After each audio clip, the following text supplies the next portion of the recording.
We have an announcement. Actually, we had it earlier this week with Detective Comics of something called DC Future State. What is Future State? Is it a far-reaching view of the future? Is it 5G come back to haunt everyone? We have a few answers, so going into that, and sure, why not? Let's do that.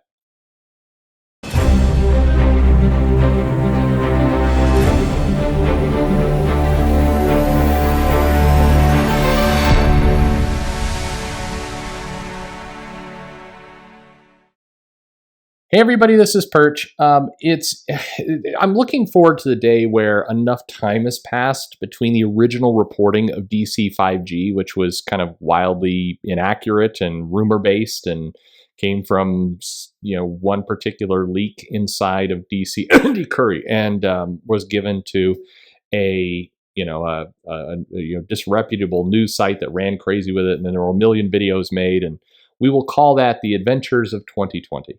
At any rate, so DC was starting off in this generations thing, and back in 2019, there was this PowerPoint style calendar that Dan Didio was coming up with because maybe he loved PowerPoint. I don't know. And they were trying to track when all these things happened. This is what I like to call the obsession of continuity gone crazy at comic companies, where somebody tries to figure out mentally how Wonder Woman can be fighting the Nazis back in World War II, but then she was first introduced when people had cell phones, and somehow Superman has red tights at different times over his pants.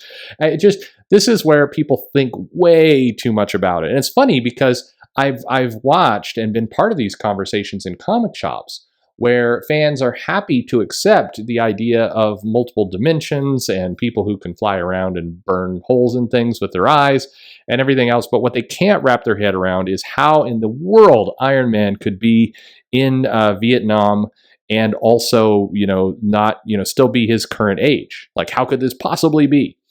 And I mean, eventually you get to don't think about it so much, and life will be okay. But people do think about it too much.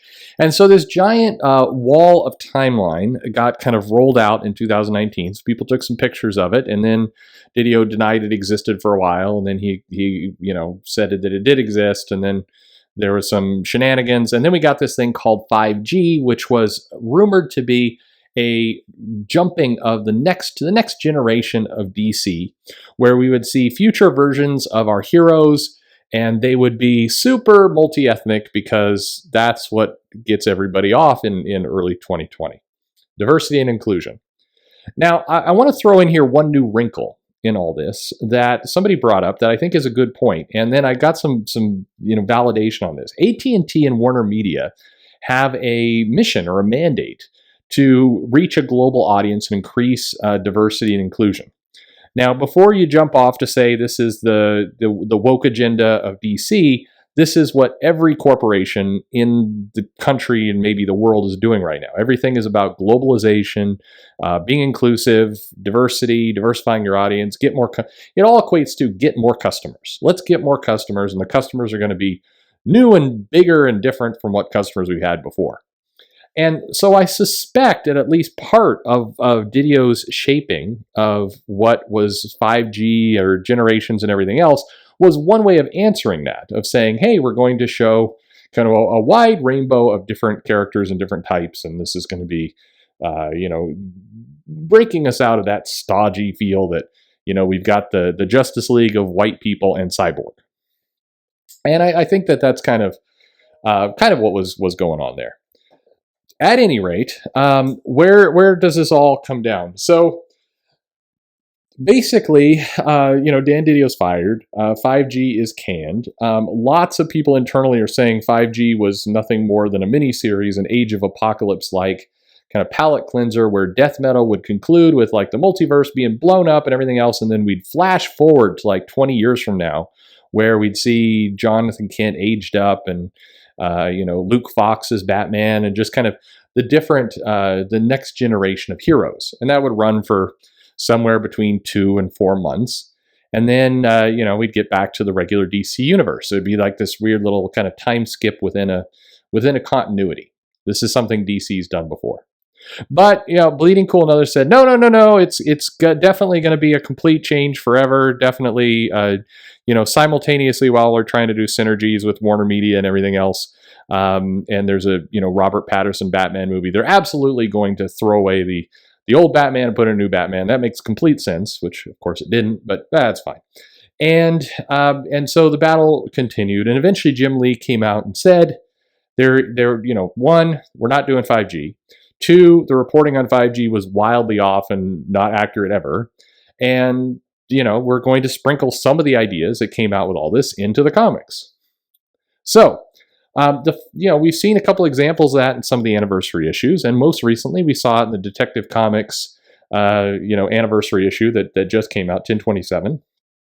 And what we've got is something teased called DC Future State. And basically what happened in that comic is Kamandi went and got to the Batman back in the, in the 30s or 40s. And basically they seem to go through a time portal and jump to the future. And this is going to lead in something called DC Future State, which we're supposed to be getting in January and February, or maybe February and March, or maybe January through March. Basically 2 to 4 months. Where does that sound familiar? Where we're going to see kind of a collection of DC characters and heroes from throughout different time periods coming together to face some big threat, and will include things like Songbird, who is an Avenger in the future. Oh wait, hang on, I got confused there with something else. Yeah, I think if you're thinking about Avengers Forever, it sounds a lot like that. It sounds a lot like what that's going to be. And of course, that does make some sense because I think Avengers Forever was well loved, and it fit the Generations concept, and it feels like that's what we're getting. So I'm going to make a bold guess that we're getting DC's version of Avengers Forever in DC Future State. And I think it will show a possible glimpse at what the future might look like, and that it will be fun. And meanwhile, the Joker will continue to screw around in Gotham, and Superman will fly and do stuff, and the DC universe will be the DC universe. And that's what we've got. So who will helm Future State? Who will be the Kurt Busiek of Avengers Forever for DC? Who will that be? Well, I mean, who knows? Maybe that's the big, giant, amazing project that Brian Michael Bendis is going to do, because he says he's got something cool that he's got to clear the decks for. Maybe that's it. Maybe it'll be somebody else, unknown. But what is clear, and we know this from the solicitations, we know this from advanced marketing, we know it from everything else, if you want to read white guy Bruce Wayne as Batman, you will be able to do so in January, February, March, and beyond. If you want to read Clark Kent as Superman, you will also be able to do that. If you want to see Luke Fox being Batman, then you will have a mini series going on for that. If you want to see a bunch of DC heroes throughout time fight some kind of threat together, then DC Future State, you will get that. So it looks like pretty much whatever you want, you will be able to get that. Maybe. And some of, here's another thing about all this. Some of the writers on these comics will be good, and some will suck, and some of the stories will be ones you will like, and others will be trash. And there you go. So that's the announcement, DC Future State. That's what we know about the comic. A few predictions in there for me, but mostly, this is what we know from reading solicits and reading what's coming.